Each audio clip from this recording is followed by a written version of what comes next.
తెలంగాణ సంస్కృతికి ప్రతీకగా నిలిచే ఆషాఢ బోనాల ఉత్సవాలకు హైదరాబాద్ సిద్ధమవుతుంది. పాతబస్తీలోని ప్రసిద్ధ లాల్ దర్వాజా సింహవాహిని శ్రీ మహంకాళి అమ్మవారి 118వ వార్షిక బోనాల బ్రహ్మోత్సవాలు ఈ నెల 31వ తేదీ నుంచి అత్యంత వైభవంగా నిర్వహించేందుకు ఆలయ కమిటీ అన్ని ఏర్పాట్లు పూర్తి చేసింది. రాష్ట్ర నలుమూలల నుంచి వచ్చే భక్తుల కోసం ప్రత్యేక పూజలు నిర్వహించనున్నారు. బోనం సమర్పణలు, పోతురాజుల విన్యాసాలు, రంగం కార్యక్రమం, ఘటాల ఊరేగింపులు ప్రధాన ఆకర్షగా నిలవనున్నాయి.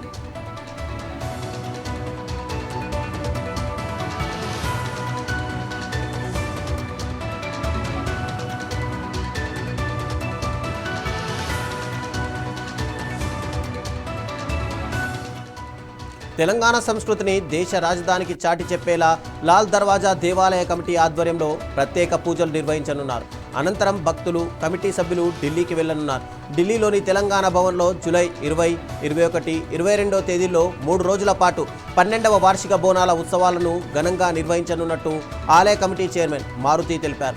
సంప్రదాయం, భక్తి, తెలంగాణ ఆత్మను ప్రతిబింబించే ఈ బోనాల వేడుకలకు అన్ని ఏర్పాట్లు జరుగుతున్నాయని ఆలయ కమిటీ వెల్లడించింది. 2027 వరకు కొనసాగే హక్కు ఉందని జడ్జి గారు తీర్మానించి, అలాగే నాకు మధ్యంతర ఉత్తర్వులు కూడా ఇవ్వడం జరిగింది. ఆ మధ్యంతర ఉత్తర్వులు ఈ నెల 20 వరకు ఉంటాయి. దాని తర్వాత దాన్ని పొడిగించబడుతుంది. అలాగే ఆర్డర్ అందిన తర్వాత కూడా మన సభ్యులు ఎవరైతే ఉన్నారో కోర్టుదీకరణకు పాల్పడడం జరిగింది. దాన్ని కూడా అక్కడ పిటిషన్ వేయడం జరిగింది. అది కూడా దాంట్లో కొనసాగుతుంది. ఇక ముఖ్యంగా ఈరోజు సమావేశ ఉద్దేశం ఏమనగా నా యొక్క పూర్తి స్థాయి కమిటీని ఈరోజు ప్రకటించడం జరుగుతుంది. కన్వీనర్గా ఎల్ రవికుమార్ కుర్మా గారిని ఎలక్ట్ చేయడం జరుగుతుంది.